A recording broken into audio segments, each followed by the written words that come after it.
Hello friends, welcome to Pragyan Academy. I am CA Statia and today we are going to learn about CA Final GST Section 7, that is Supply under CGST Act. Supply under CGST Act. तो the concept of supply जो है ना, that is अ की stone of GST architecture है. जब तक आपको supply समझेगा नहीं तो आपको समझेगा नहीं कौन से ट्रांजैक्शंस पे, कौन से इवेंट्स पे आपको जीएसटी लगाना है. ठीक है, इसीलिए सबसे पहले कुछ सेक्शंस और स्केड्यूल्स है जो कि आपको सप्लाई केस की कंसेप्ट पूरी तरह से सीखने में हेल्प करता है. जिसमें सबसे पहला है सेक्शन 7. अभी हम देखेंगे सेक्शन 7 के अंदर क्या क्या चीज़ें हैं, क्योंकि उसमें मीनिंग और स्कोप कवर होता है. उसके बाद सेक्शन सप्लाई समझने के लिए सेक्शन 8 भी है, जिसमें मिक्स्ड और कंपोजिट सप्लाई कवर होते हैं. उसके बाद सप्लाई में शेड्यूल 1, शेड्यूल 2 और शेड्यूल 3 ऐसे 3 शेड्यूल्स आते हैं. जब तक ये शेड्यूल आप समझोगे नहीं तब तक सप्लाई का कंसेप्ट कवर पूरा होगा नहीं.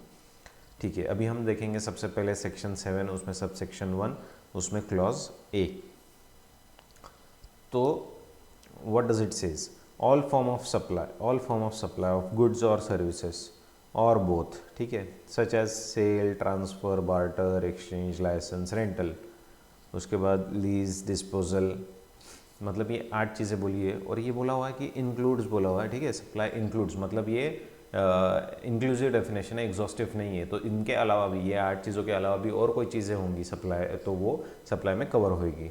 ठीक है, ये 8 चीज़ें if made or agreed to be made for a consideration, this is a very important point, another very important point. जैसे पहला हमने देखा कि ये जो 8 चीज़ें हुई आपकी, supply, transfer, barter, exchange, licence, lease, rental, disposal, उस वो फॉर कंसिडरेशन हुई है. सेकेंड चीज़, second important thing in the supply definition, by person in the course और फर्दरेंस ऑफ बिजनेस. ये थर्ड इंपॉर्टेंट चीज़ आपकी सप्लाई के डेफिनेशन में. इन द कोर्स और फर्दरेंस ऑफ बिजनेस हो रही है, तो आप कोई एक्टिविटी कर रहे हो जो कि सप्लाई में आता है, जैसे सेल, ट्रांसफर, बार्टर और अलाइक एक्टिविटीज़ अगर है, वो चीज़ आप कर रहे हो और वो कंसिडरेशन के लिए कर रहे हो. किसके लिए कर रहे हो? कंसिडरेशन के लिए कर रहे हो. और that is made in the course और furtherance of business. In the course और फर्दरेंस ऑफ बिजनेस के लिए हो रहा है, बिजनेस बढ़ाने के लिए हो रहा है, तो उसे सप्लाई बोला जाएगा. उसके बाद क्लॉज ए. अभी क्लॉज ए में यहाँ पे है ना स्पेसिफिकली इंक्लूड किया हुआ है कि अगर एक person other than an individual, ऐसा पर्सन जो इंडिविजुअल नहीं है, वो सप्लाई एक्टिविटीज़ करता है या ट्रांजैक्शन करता है विथ इट्स मेंबर्स और कॉन्स्टिट्यूएंट्स. ठीक है, या उसके जो मेंबर्स और कॉन्स्टिट्यूएंट्स हैं, वो जो फर्स्ट पर्सन है उसके साथ, मतलब ये एक पर्सन है, ये इंडिविजुअल नहीं है, it is not an individual. ये इसके मेंबर्स या कॉन्स्टिट्यूएंट्स के साथ, मेंबर मतलब इंडिविजुअल भी हो सकते हैं और कॉन्स्टिट्यूएंट्स अदर पर्सन भी हो सकते हैं. ठीक है, उनके साथ कोई एक्टिविटी या ट्रांजैक्शन करता है, या तो वाइस वर्सा होता है. ठीक है, वाइस वर्सा होता है, तो उसको भी सप्लाई मान लिया जाएगा. तो ये स्पेसिफिकली बताने की ज़रूरत क्यों आई थी? जनरली ये होता है in the case of clubs and association के केस में होता है. ठीक है, जैसे यहाँ पे दिया हुआ होगा,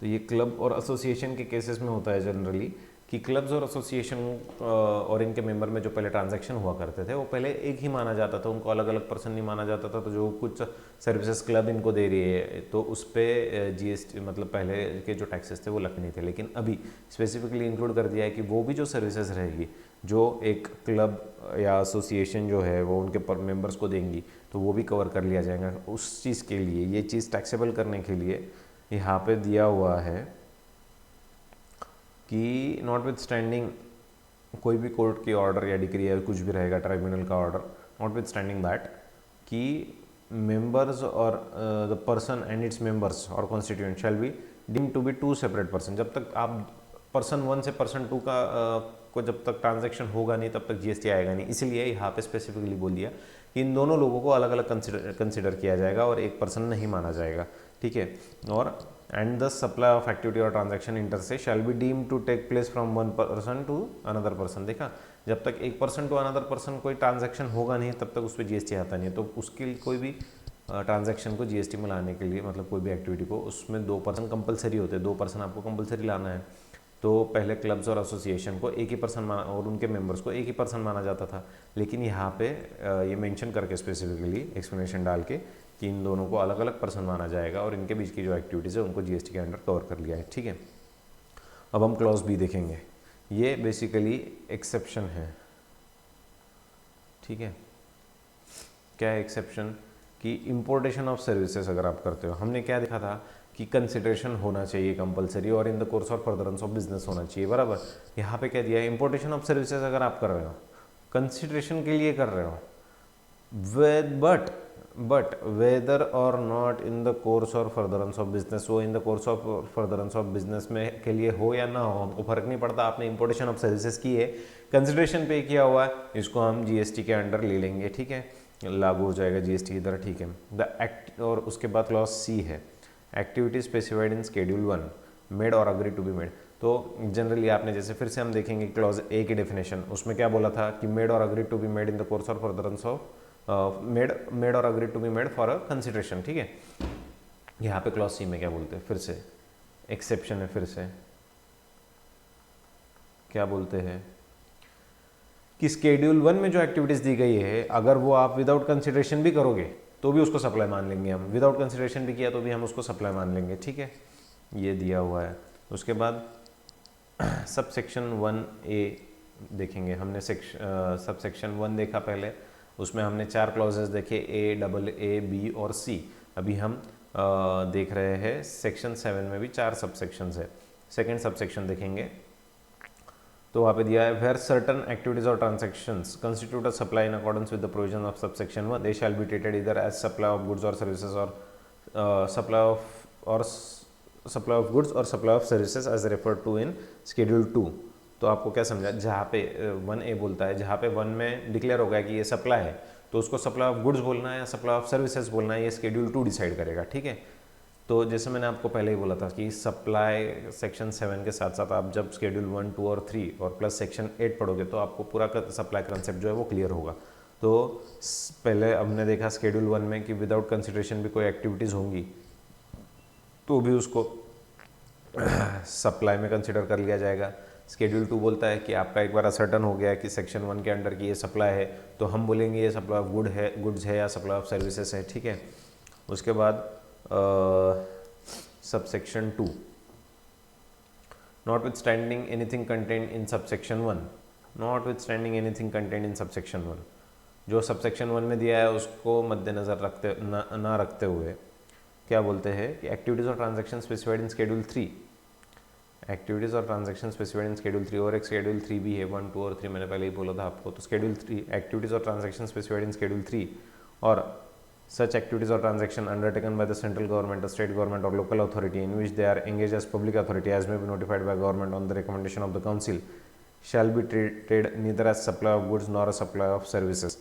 तो कुछ एक्टिविटीज़ और ट्रांजैक्शंस रहेंगे और कुछ एक्टिविटीज़ और ट्रांजैक्शन ए में बोला है कि एक्टिविटीज़ और ट्रांजैक्शन स्पेसिफाइड इन शेड्यूल 3, जो 3 में स्पेसिफाई की है वो, और कुछ ऐसे एक्टिविटीज़ और ट्रांजैक्शन जो कि अंडरटेक कर रहा है, कौन कर रहा है, सेंट्रल गवर्नमेंट कर रहा है, स्टेट गवर्नमेंट कर रहा है या लोकल अथॉरिटी कर रहा है, एज अ क्या, एज पब्लिक अथॉरिटी कर रहा है वो, ठीक है। और वो नोटिफाइड बाय अगर गवर्नमेंट है on the recommendation of the council, तो उनको ना तो हम supply shall be treated neither as a supply of goods nor as a supply of services. तो जो सेक्शन 2 है, सब सेक्शन 2 है, वो बोलता है कि कुछ एक्टिविटीज जो शेड्यूल 3 में दी हुई है और कुछ जो गवर्नमेंट नोटिफाई करेगा on the recommendation of the council, उनको हम नीदर सप्लाई ऑफ गुड्स बोलेंगे नीदर सप्लाई ऑफ सर्विसेज बोलेंगे, ठीक है। उसके बाद सबसेक्शन 3 देखेंगे हम, subject to the provisions of subsection 1, 1A and 2, government में on the recommendation of the council specify by notification the transaction that are to be treated as a supply of goods and not as supply of services or a supply of service and not as a supply of goods, ठीक है। कि subject to the provision of subsection 1, 1A and 2, government में on the recommendation of the council specify कि government में decide कि कुछ goods, कुछ supply of goods को हम सप्लाई ऑफ गुड्स ना बोल के कुछ सप्लाई ऑफ सर्विसेज को हम सप्लाई ऑफ सर्विसेज ना बोल के सप्लाई ऑफ गुड्स बोलेंगे, और कुछ सप्लाई ऑफ गुड्स को हम सप्लाई ऑफ गुड्स ना बोल के सप्लाई ऑफ सर्विसेज बोलेंगे, ठीक है।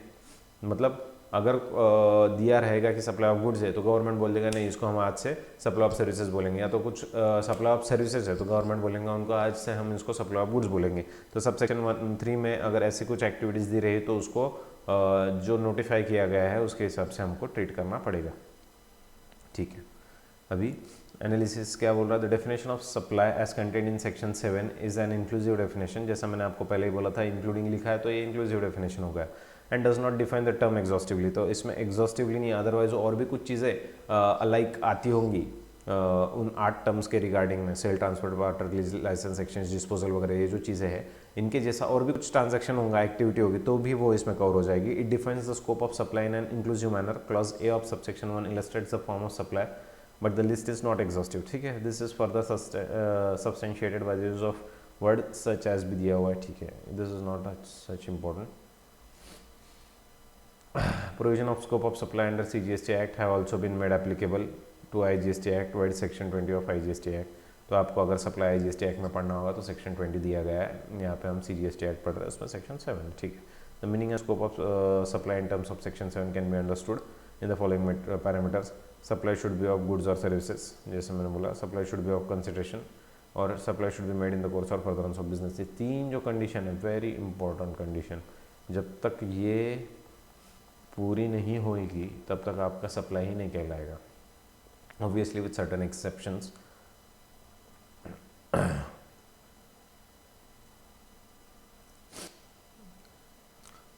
There are a few exceptions to second and third parameter, जो कि that it should be with consideration and in the course और फर्दरेंस ऑफ बिजनेस। इन 2 चीज़ों को कुछ एक्सेप्शंस दिए हुए हैं, उन एक्सेप्शंस के साथ दैट इज जनरली एक्सेप्टेड।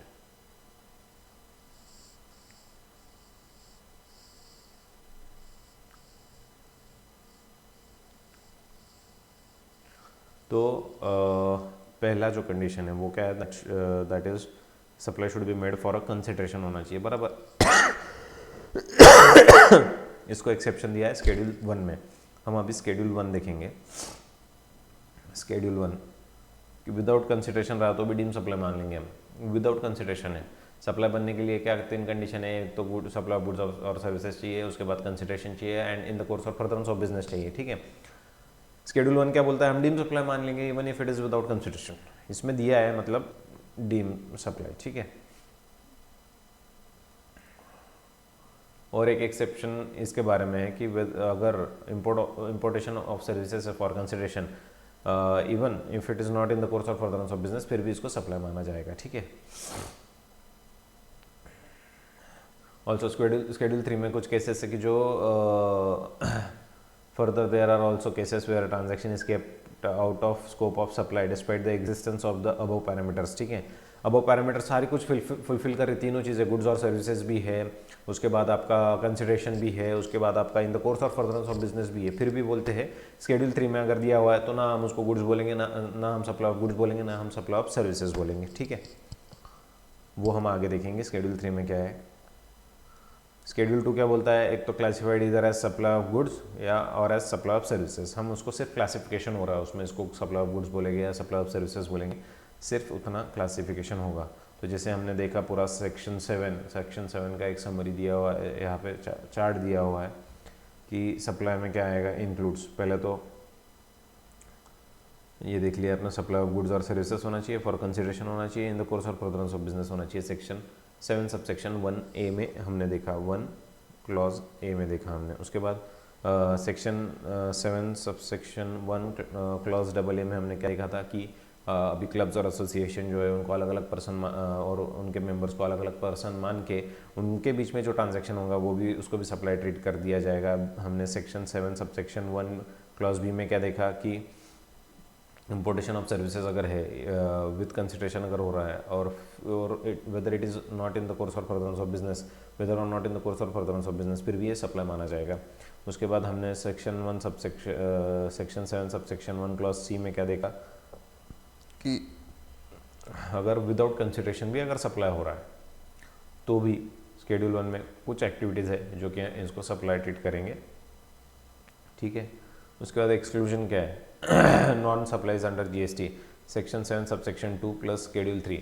तो शेड्यूल 3 में अगर कुछ सर्विसेज दी है तो उसको ना neither supply of goods neither supply of services बोलेंगे, और अगर गवर्नमेंट ने नोटिफाई किया है बेसिकली तो उसको भी हम वैसे ट्रीट करेंगे। उसके बाद क्या है, और activities to be treated as supply of goods और सर्विसेज। तो section 7(1)(a and schedule 1 to be treated as supply of goods और supply of services, schedule 2 sorry. तो यहाँ पे सिर्फ क्लासिफिकेशन हो रहा है कि इनको किसको सप्लाई ऑफ गुड्स बोलेंगे, किसको सप्लाई ऑफ सर्विसेज। फिर से हम वही रिवाइज कर रहे हैं basically, there is nothing new in this. Again, then this is supply of goods or services for consideration in the course or furtherance of business. Supply should be of goods or services or both. ये फिर से repeat वही चीज़ें हो रही है।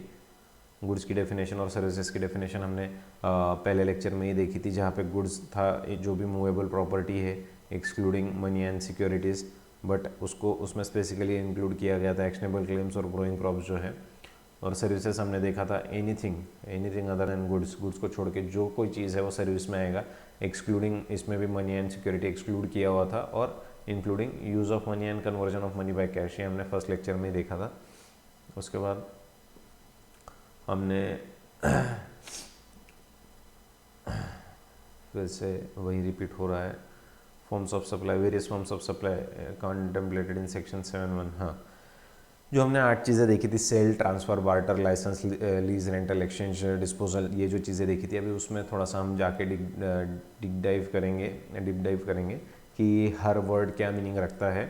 Cell and transfer क्या है, तो dictionary meaning of sale is the act of selling, specifically transfer of ownership of it of and title to property from one person to another for a price, ठीक है। As per the Sales of Good Act, the contract of sale of goods is a contract whereby the seller transfers or agrees to transfer the property in good to the buyer for a price. Further, the term transfer has been defined in the Black Law Dictionary as to convey or remove from one place. तो cell मतलब it is specifically जो ownership है, title जो है कोई goods का, समझो ये पेन है, इस पेन का टाइटल पहले ए के पास था, अभी जो राइटफुल टाइटल है वो बी के पास चले गया, तो इसको हम सेल ट्रीट करेंगे। ट्रांसफ़र क्या है, इसका सिर्फ अगर फिजिकल पोजीशन भी ए से बी के पास चले गया, भले राइटफुल टाइटल नहीं भी शिफ्ट हो रहा है ए से बी के पास, फिर भी इसको हम ट्रांसफ़र बोलेंगे, ठीक है। अभी उसके लिए एग्जांपल है, shopkeeper sells a pen for 100 to buyer, after the sale the pen belongs to the buyer and shopkeeper does not have any right, ठीक है। A company transfer goods from its factory to depot for sale purpose, this is transfer of good where the sale has not yet taken place. तो सिर्फ transfer हो रहा है एक जगह से दूसरी जगह पे भी, सेल नहीं हुआ है, ट्रांसफ़र ऑफ टाइटल नहीं हुआ है, फिर भी ये जो है तब इसको ट्रांसफ़र कहा जाएगा। उसके बाद बार्टर एंड एक्सचेंज, ठीक है। Dictionary meaning of barter is to exchange goods और सर्विसेज फॉर बोथ गुड्स और services instead of using money. तो अगर एक चीज़ आपको लेना है, एक चीज़ आप दे रहे हो, तो उसके बदले में दूसरी चीज़ ही मिलेगी आपको, या सर्विस मिलेगी, ना कि मनी मिलेगा, इसको बार्टर ट्रांजैक्शन बोलते हैं। उसके बाद Black's law dictionary defines the term exchange as an act of giving और taking one thing for another, ठीक है। while barter deals with transaction which only includes an exchange of goods or services, exchange may cover a situation where the goods are paid for partly in goods and partly in money. तो barter transaction क्या होता है, purely barter transaction के इसमें goods या services के against में, goods और सर्विसेज के अगेंस्ट में गुड्स और सर्विसेज ही मिलेंगे तुमको, टोटली जितने भी वैल्यू के लिए है, जितने भी वैल्यू के गुड्स एंड सर्विसेज आपने एक्सचेंज किए हैं उतने ही वैल्यू के आपको या तो गुड्स मिलेंगे या तो सर्विसेज मिलेंगे। This is the barter transaction. लेकिन एक्सचेंज में क्या होता है, एक्सचेंज में क्या होता है, एक्सचेंज में गुड्स सपोज कर लो कि 100 रुपीज़ वैल्यू का है, ठीक है, कोई चीज़ आपने दी वो 100 रुपीज़ की है, वैल्यू की है। अभी उसके बदले में उसके बदले में आपको या तो फिर गुड्स मिल गए 50 रुपये के और आपको मनी मिल गया 50 रुपये का, तो दिस इज एक्सचेंज ट्रांजैक्शन, ठीक है। दिस इज एक्सचेंज ट्रांजैक्शन, या तो आपको 50 रुपये की सर्विस मिल गई और 50 रुपये का कैश मिल गया, this is exchange transaction. Okay, licence, lease, rental and disposal. The dictionary meaning of the term licence is a permission granted by competent authority to engage in a business और occupation और in an activity otherwise unlawful. तो licence मतलब कि otherwise वो illegal होती थी, लेकिन आपको उस चीज़ का लाइसेंस मिल गया, वो चीज़ करने का हक मिल गया है, तो वो लाइसेंस है। नहीं तो अदरवाइज जब तक लाइसेंस नहीं है तब तक वो एक्टिविटी जो है वो अनलॉफुल बोली जाएगी। तो दिस इज लाइसेंस का ये।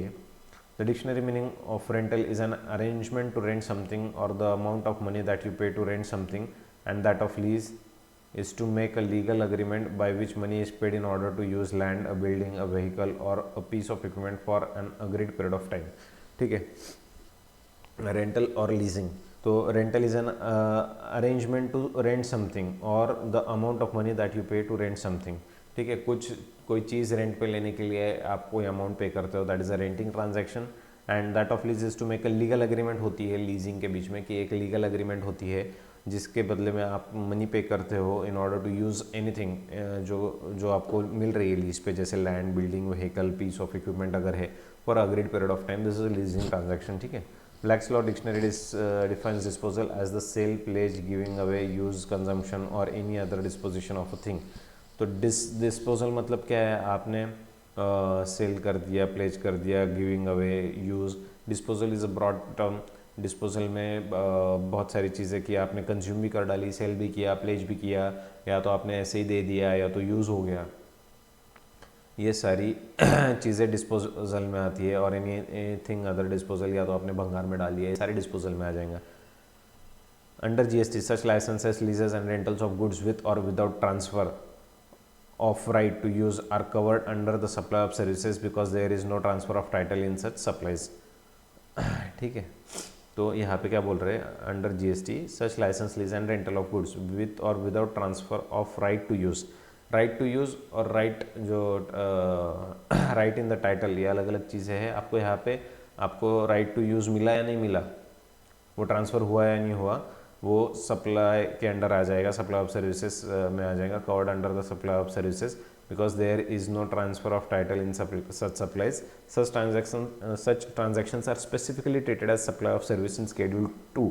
शेड्यूल 2 में ये शेड्यूल 2 किस चीज़ का है, classification of whether it is a supply of goods और whether it is supply of services. तो उसमें स्पेसिफिकली बोल दिया है कि इनको सप्लाई ऑफ सर्विस ट्रीट किया जाएगा। ठीक है। As discussed earlier, one of the parameters to qualify as a supply of goods and or services that a supply is made for a consideration. This parameter has been explicated in the following paras। ठीक है, अभी consideration हम देखेंगे कि consideration भी एक बहुत important चीज़ थी सप्लाई के केस में, तो हम कंसिडरेशन देखेंगे। कंसिडरेशन में क्या बोलते हैं कि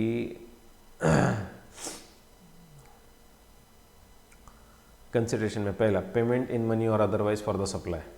आपको पेमेंट मिल रहा है या तो मनी में या अदरवाइज जो आपने सप्लाई किया उसके लिए। ठीक है, या तो फिर आपको monetary value of any act और फॉरवेरियंस फॉर द सप्लाई।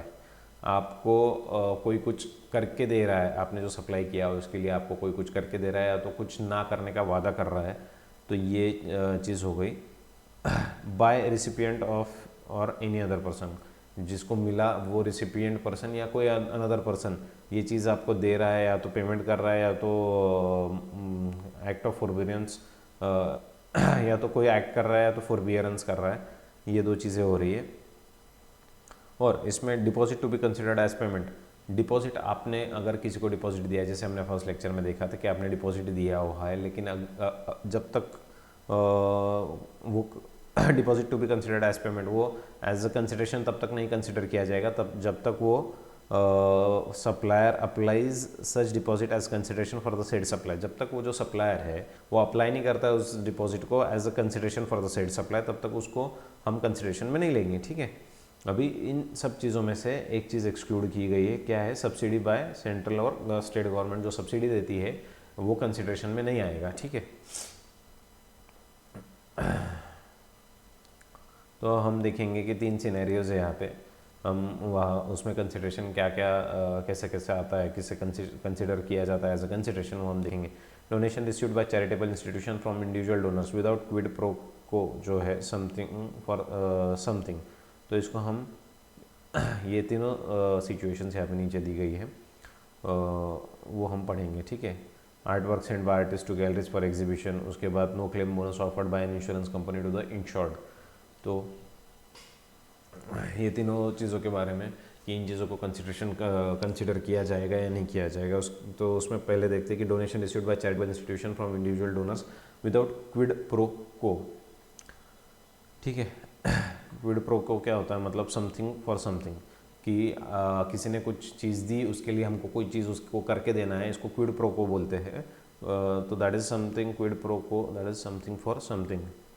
तो important feature of consideration is, हाँ, कंसिडरेशन का इंपॉर्टेंट फीचर क्या है, कंसिडरेशन कब मिलता है, जब हमने उसको कुछ करके दिया, जब हमने उसको सप्लाई दिया तब वो हमको कंसिडरेशन दे रहा है, राइट। हमने कोई चीज़ सप्लाई की है तब वो कंसिडरेशन हमको दे रहा है। तो उसमें एक इंपॉर्टेंट फीचर क्विड प्रो को, तो something for something in return, हमको कुछ मिलता है जब हमने कुछ किया होता है।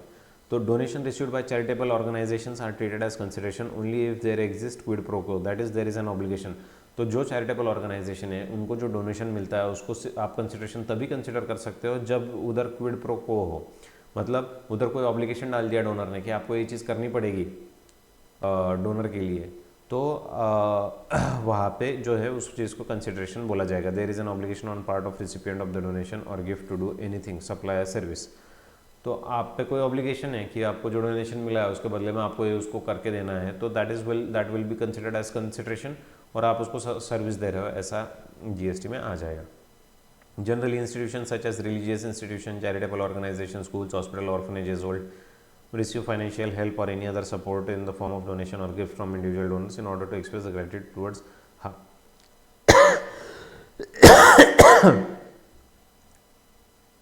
recipient institutes premises in such a manner which can be said to be an expression of gratitude and public recognition of donors act of philanthropy, is not aimed to give publicity to the donor in such manner that it would be an advertising or promotion of his business, then it can be said to there is no supply।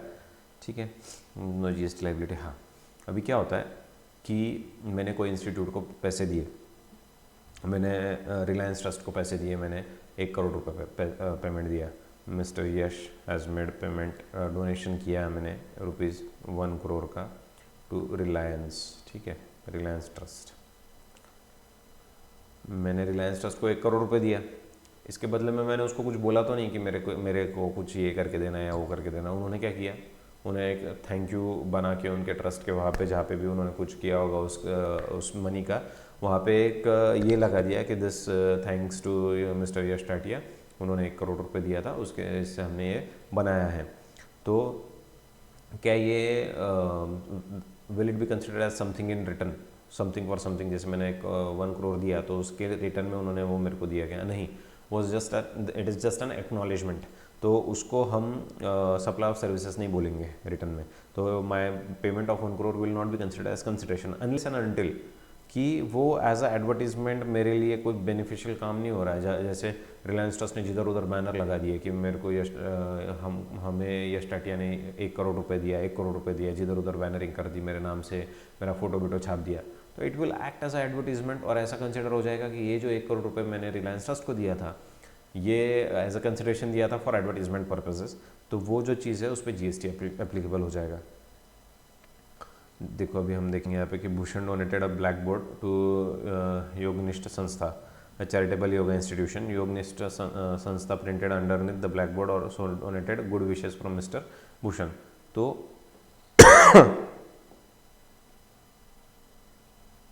That will not be covered under GST, consideration ही नहीं माना जाएगा क्योंकि वो just acknowledgement है।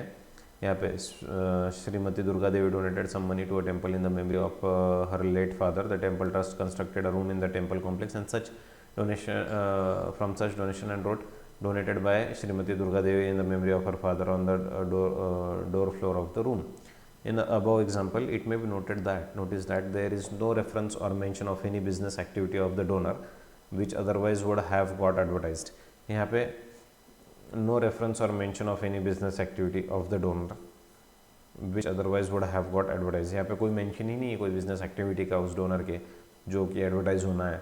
तो यहाँ पे thus GST is not leviable where the following 3 cumulative conditions are satisfied, namely कि आपको गिफ्ट और डोनेशन मिला है, payment as a character of gift, आपको कोई गिफ्ट और donation made to a charitable organisation, कोई अमाउंट आया है and it as a characteristics of gift और donation, purpose is philanthropic, commercial purpose के लिए नहीं दिया है, और उसका एडवर्टीजमेंट भी नहीं हो रहा है, तो that will be considered as donation and उस पर कंसिडरेशन नहीं कंसिडर किया जाएगा और उस पर जीएसटी नहीं आएगा। ठीक है, सर्कुलर नंबर दिया हुआ है कि इस सर्कुलर में उस कंसेप्ट को कवर किया गया है। Art work send by artist to galleries for exhibition is not a supply as no consideration flows from the gallery to the artist. ठीक है, अभी क्या होता है, ये आपको दिख रही है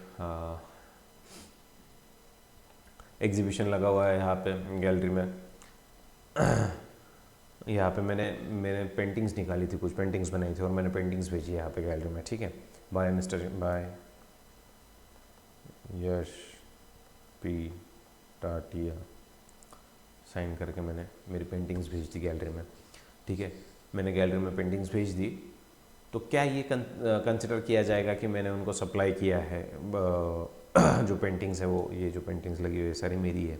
ठीक है, कंसिडर किया जाएगा कि ये मैंने जो पेंटिंग्स है वो सप्लाई की है? नहीं, कंसिडर नहीं किया जाएगा। क्यों? क्योंकि इसके बदले में मेरे को गैलरीज जो है कोई कंसिडरेशन नहीं दे रहा है, कोई पेमेंट नहीं कर रहा है। सीधा ये जब यहाँ से जब ये जो लोग आए हैं, ये लोग जब ये मेरी पेंटिंग्स खरीदेंगे, तब सीधा क्या होगा कि मेरी पेंटिंग बेचे जाएगी और मेरे को पैसा मिलेगा, तो दैट विल बी सप्लाई। मैंने गैलरी को तो कोई सप्लाई किया ही नहीं, मेरा सिर्फ वहाँ पे एग्जिबिट हो रहा है। ठीक है, artists give their work of art to galleries where it is exhibited for supply. However, no consideration flows from the gallery to the artist where the artworks are sent to the gallery for exhibition and therefore the same is not a supply. It is only where a buyer selects a particular artwork displayed at the gallery that the actual supply takes place and applicable GST would be payable at the time of such supply. ठीक है, वही मैंने आपको बताया। अभी third point देखेंगे, no supply of services by the insured to the insurance company in lieu of no claim bonus offered by said insurance company to him. अभी हम देखेंगे कि मैंने एक 10,000 की पॉलिसी ली थी पिछले साल, और पिछले साल मैंने उसका कोई बेनिफिट नहीं लिया, उसमें मैंने कोई यूटिलाइजेशन नहीं किया, मेरे को कोई ज़रूरत ही नहीं पड़ी। तो जैसे मेडिक्लेम लिया था बेसिकली मैंने, तो उस पर कुछ आया ही नहीं। तो जो अगले साल की जो पॉलिसी थी 10,000 की थी, लेकिन उन्होंने बोला कि आपने पिछले साल कोई क्लेम नहीं लिया, उसके लिए हमने नो क्लेम बोनस दिया आपको, अभी हम आपसे सिर्फ 9,000 रुपये लेंगे। तो बेसिकली क्या हो गया कि ये 1,000 रुपये उन्होंने मेरे को दिया, दिस इज़ यश, ये 1,000 रुपये उन्होंने मेरे को दिया। अब ये 1,000 रुपये मेरे को मिला है, भले मतलब उन्होंने मेरे को डायरेक्टली कैश हैंड ओवर नहीं किया, लेकिन मुझे जो 10,000 रुपये देना था उसमें से उन्होंने 1,000 रुपये मेरे को माइनस करके दिया। तो ये जो 1,000 रुपये है ये कंसिडरेशन माना जाएगा क्या? मैंने कंपनी को कोई सर्विस दी है क्या? नहीं, मैंने कोई सर्विस दी ही नहीं है। तो इसलिए it is not a transaction, and ये ट्रांजैक्शन नहीं है, ये सप्लाई नहीं ट्रीट होगा। ठीक है, अभी हम पढ़ते हैं उसको अच्छे से। The issue where which arose for consideration was whether the deduction on account of no claim bonus allowed by the insurance company from the insurance premium payable by the insured can be considered as consideration for the supply provided by the insured to the insurance company for agreeing to the obligation to refrain from the act of lodging insurance claim during the previous year. As per the practice prevailing in the insurance sector, the insurance companies deduct no claim bonus from the gross insurance premium amount when no claim is made by the insured person during the previous insurance period. The customer's insured customer or insured procures insurance policy to indemnify himself from any loss or injury as per the term of the policy and is not under any contractual obligation not to claim insurance claim during any period covered under the policy in lieu of NCB. It is therefore clarified that there is no supply provided by the insurer to the insurance company in the form of agreeing to the obligation to refrain from the act of lodging insurance. तो क्या dispute क्या हो रहा था? ऐसा बोलते थे कि ये जो 1,000 रुपये जो है कंपनी दे रही है, इंश्योरेंस कंपनी मुझे ये दे रही है कि नॉट टू एक्ट, जो मैंने एक्ट नहीं किया पिछले साल इंश्योरेंस क्लेम करने का, उसके लिए दे रही। लेकिन ऐसा कोई हमारे बीच में कॉन्ट्रेक्चुअल ऑब्लिगेशन हुआ था क्या कि आपने नहीं लेना करके, नहीं आप नहीं लोगे तो हम 1,000 रुपये देंगे? नहीं भाई, मैंने तो इंश्योरेंस इसीलिए निकाला था कि मेरे को जब ज़रूरत पड़ेगी तब मैं उसको क्लेम करूँगा। तो ऐसा तो कोई कॉन्ट्रेक्चुअल ये नहीं हुआ था, हमारा कॉन्ट्रैक्ट ही नहीं हुआ था, तो मैंने कोई सर्विस दी ही नहीं है इंश्योरेंस कंपनी को। तो ये जो 1,000 रुपये है ये कंसिडरेशन ही नहीं माना जाएगा क्योंकि मैंने कोई सप्लाई ऑफ सर्विस दिया ही नहीं है। तो कंसिडरेशन किस चीज़ का?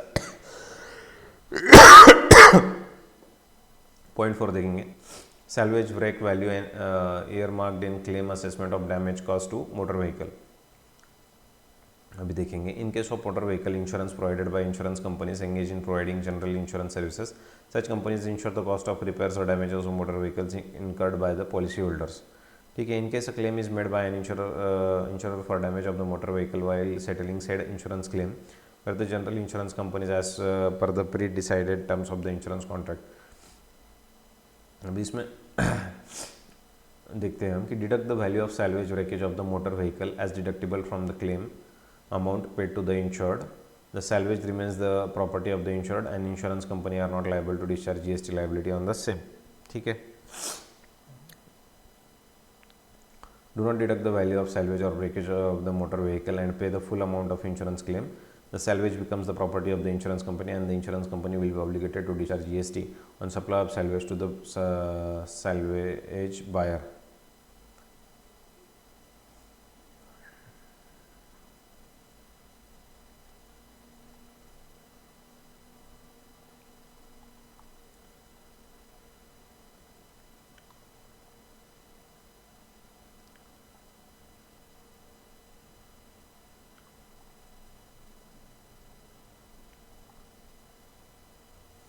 तो यहाँ पे दो प्रकार के ट्रांजैक्शन होते हैं।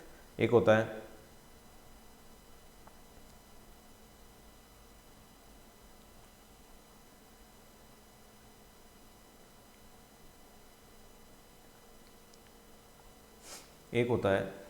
कि ये गाड़ी है,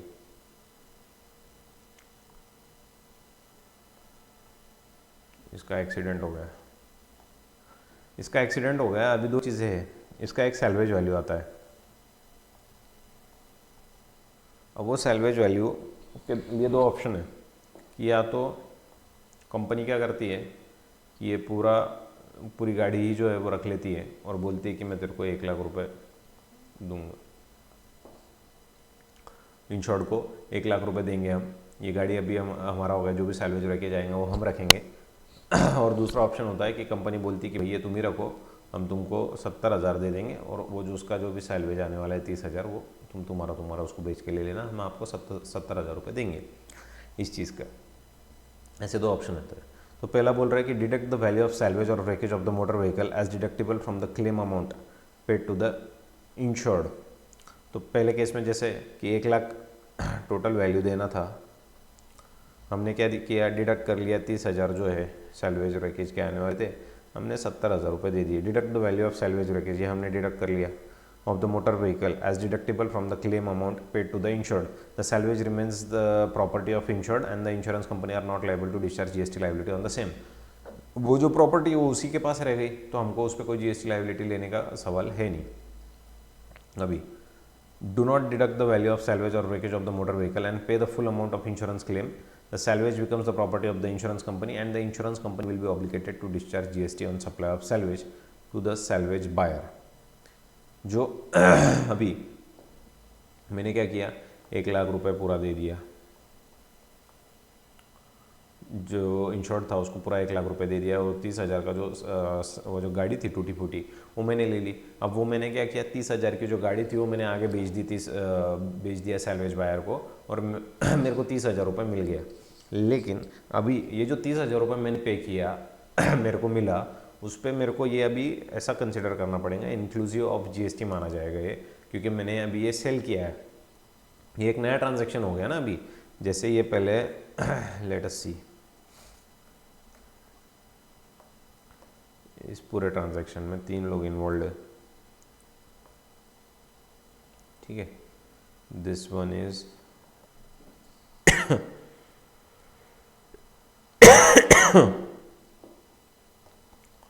दिस इज इंश्योर्ड पर्सन, फिर ये कंपनी है, दिस इज इंश्योरेंस कंपनी, और ये जो है ये आगे भंगार वाला है, ठीक है। तो सैल्वेज जो बाय करता है वो पर्सन है, ठीक है। तो अभी क्या होएगा कि दो इंस्टेंसेस इंश्योर्ड और इंश्योरेंस कंपनी के बीच में दो इंस्टेंसेस हो सकते हैं। या तो इंश्योरेंस कंपनी उसको 1,00,000 रुपये पूरा दे दे, या तो फिर हाँ, इसकी पहले तो इसकी गाड़ी ठुकी है, ठीक है, इसकी गाड़ी टूटने के बाद इसने इंश्योरेंस निकाला था 1,00,000 रुपए का, ठीक है। इसकी गाड़ी टूटने के बाद जो गाड़ी की वैल्यू अभी बची है सिर्फ 30,000 रुपये फॉर एग्जाम्पल, ठीक है। 30,000 रुपये बची है, तो अभी दो ऑप्शन इसको इंश्योरेंस कंपनी देगी कि भाई या तो तू 1,00,000 रुपये पूरा ले ले और वो जो भी गाड़ी है, गाड़ी का जो रेकेज है वो मेरे को दे दे, या तो फिर इंश्योरेंस कंपनी बोलेंगी वो रेकेज तो तेरे पास ही रहने दे, उसका 30,000 रुपये मिलने वाला है, तो वो मार्केट में बेच के 30,000 रुपये ले लेना और मैं तेरे को 70,000 रुपये दे देता हूँ, ये कंपनी बोलेगी ऐसा। सपोज इन्होंने 70,000 रुपये दिए, जो इंश्योर्ड पर्सन है उसने सेकंड ऑप्शन चूज़ किया कि मेरे को 70,000 रुपये दे दो, जो गाड़ी का जो रैकेज है मैं भंगार वाले को देके जो उसका 30,000 रुपये मिलेगा मैं खुद बेच दूंगा। तो इन्होंने 70,000 रुपये दे दिया, ट्रांजैक्शन खत्म हो गया सब कुछ खत्म। लेकिन इंश्योर्ड पर्सन बोलता है कि मेरे को एक काम करो, आप 1,00,000 रुपये ले लो, आपको वो भंगार के साथ जो करना है आप कर लेना, आपको जितना मिलेगा उतना आप ले लेना, मेरे को 1,00,000 रुपये दे दो। अभी इंश्योरेंस कंपनी के पास वो भंगार गाड़ी आ गई, अभी वो आगे जो है इसको बेचेंगी, बराबर। अब वो सैलवेज का वो जो रैकेज भंगार वाला है उसको बेचेंगी, तो अभी 30,000 रुपये इसको मिलेगा इंश्योरेंस कंपनी को। तो ये एक अलग ट्रांजैक्शन ट्रीट हो जाएगा, ये एक अलग इन्होंने सप्लाई किया है रैकेज इनको और उसके लिए कंसिडरेशन मिला है 30,000, तो इस पर है ना GST भरना पड़ेगा इंश्योरेंस कंपनी को, ये बता रहा है ये सीन, ठीक है। Any transaction involving supply of goods and और services without consideration is not a supply unless it is deemed to be a supply under law in schedule 1 of the CGST act. ये तो ठीक है, फिर से वही चीज़ है। एनी अभी हम देखेंगे course in the course of furtherance of business, जो थर्ड पैरामीटर था कोई भी ट्रांजैक्शन को सप्लाई ट्रीट करने के लिए इन the course of furtherance of business, तो वो देखेंगे हम कि उसको कैसे माना जाएगा इन the course of furtherance of business है या नहीं है। तो सबसे पहले हम देखेंगे कि भाई डेफिनेशन ऑफ बिजनेस क्या है, वो तो समझ लो। बिजनेस इंक्लूड्स, हमने देखा था बेसिकली, लेकिन फिर से समझने के लिए यहाँ पे देखेंगे कि कोई भी activity, any trade, commerce, manufacture, profession etcetera, even if there is no monetary benefit, ये बहुत इंपॉर्टेंट है, मॉनिटरी बेनिफिट हो या ना हो, कोई भी trade, commerce, manufacture, profession etcetera है तो वो हमारा बिजनेस कहलाएगा। और उसकी कोई इंसिडेंशियल और एंसिलरी एक्टिविटी है तो वो भी बिजनेस के डेफिनेशन में आ जाएगा। और any activity of same nature even if no volume और कंटिन्यूटी, और अगर वॉल्यूम और कंटिन्यूटी नहीं रहा तो भी बिजनेस के डेफिनेशन में आ जाएगा। उसके बाद क्या है, सप्लाई और acquisition of goods including capital goods and services. अब या तो सप्लाई कर रहा था, एक्विजिशन कर रहा हो गुड्स इंक्लूडिंग कैपिटल गुड्स और सर्विसेज, जो कि इन कनेक्शन विद कमेंसमेंट और क्लोजर ऑफ बिजनेस है। बिजनेस स्टार्ट करते हो या बिजनेस क्लोज करते हो, आपको सप्लाई एक्विजिशन ऑफ गुड्स और सर्विसेज कर रहे हो, वो भी बिजनेस के डेफिनेशन में आ गया। Provision of facilities by club और association etcetera to its member for consideration, ये हमने देखा था कि अभी इन दोनों को क्लब और एसोसिएशन को अलग अलग पर्सन बोल दिया गया है, तो इनके बीच में जो ट्रांजैक्शन क्लब और एसोसिएशन और इनके मेंबर्स को अलग अलग पर्सन बोल दिया गया है, तो इनके बीच में जो ट्रांजैक्शन होता है ये GST को लायबल हो जाएगा। इसको भी बिजनेस बोला गया है, यहाँ पे बिजनेस के डेफिनेशन में इंक्लूड करना भी ज़रूरी था उसे। फिर एडमिशन फॉर कंसिडरेशन, कोई प्रीमाइसिस में आपको, जैसे आप कई सर्कस वगैरह होता है वहाँ पे प्रीमाइसिस होता है, इसके अंदर आने का आपको परमिशन, गरबा वगैरह होते हैं वहाँ पे जो ये होता है कि एडमिशन टू प्रीमाइसिस, तो वो भी आपका आ गया यहाँ पे बिजनेस के डेफिनेशन में। Services as holder of office accepted in the course और फर्दरेंस ऑफ ट्रेड और प्रोफेशन, तो ठीक है, आप कोई ऑफिस है उससे कोई सर्विसेज ले रहे हो, वो भी बिजनेस एक्टिविटी है। Activities of a race club including activities of race club, उसमें टोटलाइजेटर होता है, licence to book maker activities होती है, licence book maker in such club, ठीक है। ये सारी एक्टिविटीज़, ये भी बिजनेस की एक्टिविटीज़ में है। Any activity by government, local authority, as public authorities आप अगर कर रहे हो तो वो भी बिजनेस के डेफिनेशन में आ जाएगा। Thus, business includes any activities or transaction which is incidental or ancillary to any trade, commerce, manufacture, profession, vocation, ये सब कुछ देख लिया हमने, ठीक है। ये बहुत इंपॉर्टेंट है यहाँ पे, ठीक है। Frequency, volume, continuity, regularity of such transaction is not pre requisite. Even आपने प्रॉफिट के लिए किया या नहीं किया वो भी प्री रिक्विजिट नहीं आपने बिजनेस किया है, in the course of furtherance of business उसको ट्रीट करके ख़त्म हो गया। Some of the example of supply made not made in the course of furtherance of business are, क्या है, Rishabh buys a car for his personal use and after a year sells it to a car dealer. Sale of car by Rishabh to car dealer is not a supply under CGST Act because said supply is not made by Rishabh in the course or furtherance of business. अभी उसने कोई personal use के लिए car लिया, personal use के लिए car लेके उसने बेच दिया, तो उस पर जीएसटी नहीं आएगा। क्यों नहीं आएगा? क्योंकि उसने वो कोई इन the course of furtherance of business के लिए नहीं लिया था। लेकिन अगर वो उसके बैलेंस शीट में दिखाता है as business asset, fix asset, उस पर डिप्रिसिएशन क्लेम करता है सब कुछ, तो ये ऐसा कंसिडर हो जाएगा कि ये बिजनेस असेट इसने ट्रीट किया था। जैसे बिजनेस असेट, तो ये बिजनेस असेट हो गया, तो ये अगर सेल करेगा जब, तो इसको बिजनेस एक्टिविटी मान लिया जाएगा, तो जीएसटी आ जाएगा।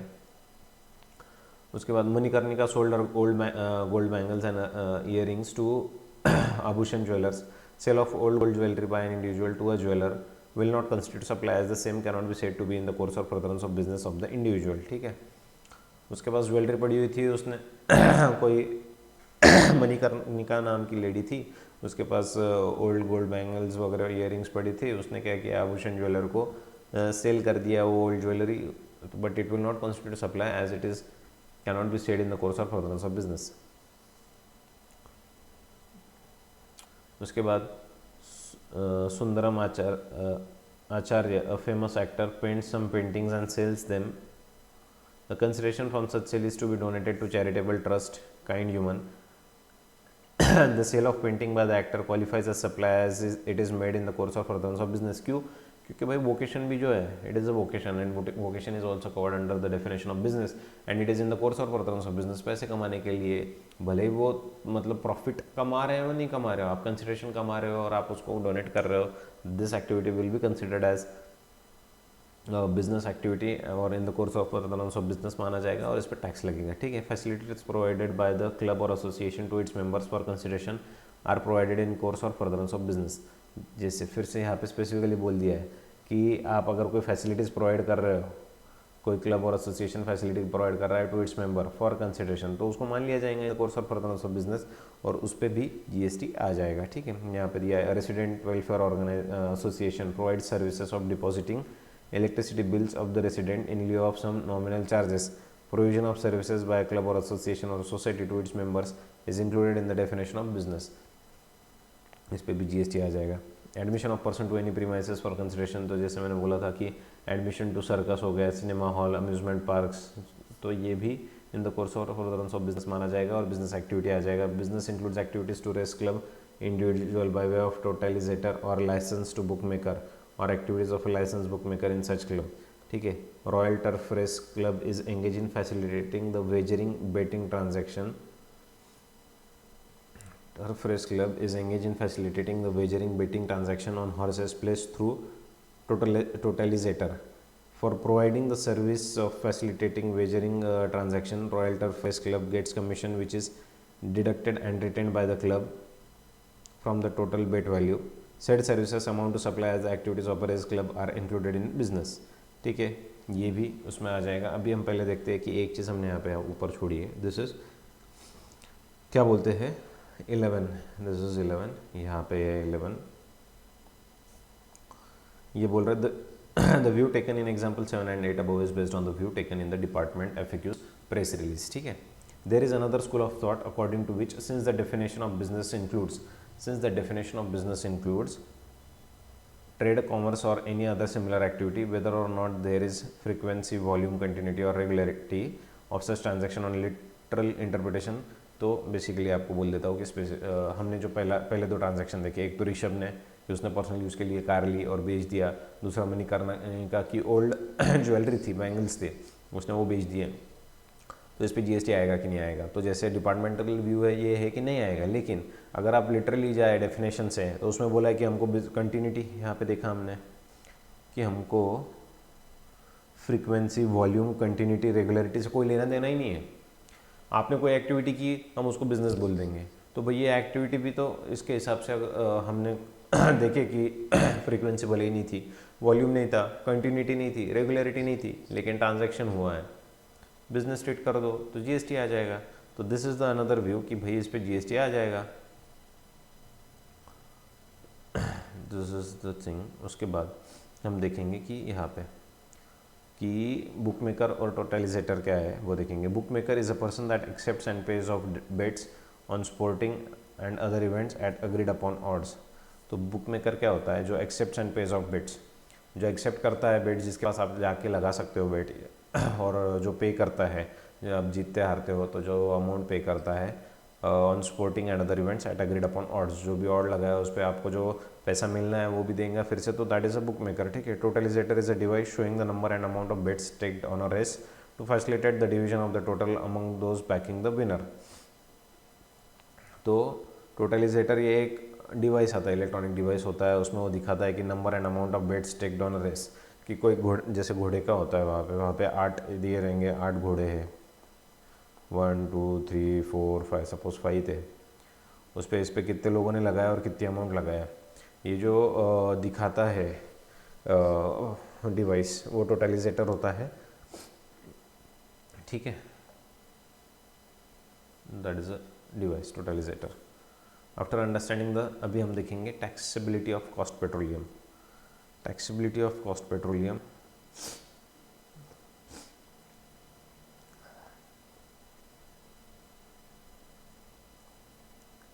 ये समझने के लिए हम नेक्स्ट वीडियो लेक्चर में हम देखेंगे टैक्सेबिलिटी ऑफ कॉस्ट पेट्रोलियम क्या है। उसके बाद 2-3 ऐसे इवेंट चीज़ें हैं जैसे lending of securities, securities lending scheme, तो ये कुछ पर्टिकुलर एक्टिविटीज़ और ट्रांजैक्शंस है जैसे cash calls in joint venture, तो इन ट्रांजैक्शन को कैसे ट्रीट किया जाए, उन पर जीएसटी वगैरह कैसे लगता है, इनके बारे में यहाँ पे दिया हुआ है। इसके बाद हम स्टार्ट करेंगे स्टैट्यूटरी प्रोविजन शेड्यूल 1 के अंडर। तो हम नेक्स्ट लेक्चर में देखेंगे कि ये जो 3 एक्टिविटीज़ है, ये 3 एक्टिविटीज़ और शेड्यूल 1, शेड्यूल 2 एंड शेड्यूल 3, हालांकि ये बहुत बड़े बड़े शेड्यूल्स है, जहाँ तक कवर होंगे हम देखेंगे नेक्स्ट इसमें कवर करने का। Okay, for today it is enough.